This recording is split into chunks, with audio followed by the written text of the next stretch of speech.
मैथिली आ भोजपुरी के सबसे नीक चैनल एपी प्रोडक्शन दरभंगा के एखनई लाल बटन दबाकर सब्सक्राइब करू और घंटी के निशान बटन के जरूर दबाओ ताकि नव नव ऑडियो आ वीडियो अहाँ सब लग तुरंत पहुँच सके।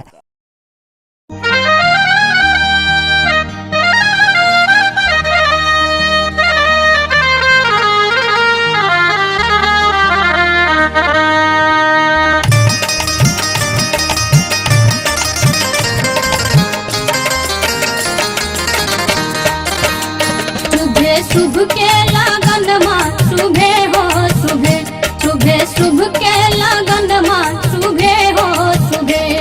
शुभे बोलू बाबा शुभे बोलू दादी शुभे बोलू बाबा शुभे बोलू दादी शुभे हो शुभे आज मंगल के दिन माँ शुभे हो शुभे आज दशरथ आंगन माँ शुभे हो शुभे। एखन अपने सब सुन रहल छी एपी प्रोडक्शन के प्रस्तुति।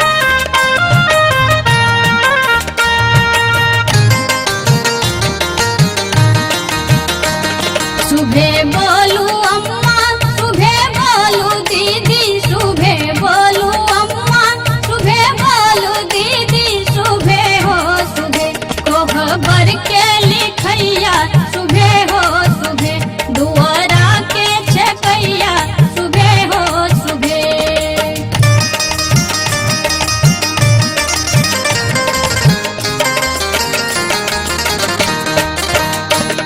शुभे बोलू चाचा शुभे बोलू चाची शुभे बोलू चाचा शुभे बोलू चाची शुभे हो शुभे रघुबर जी के अंगना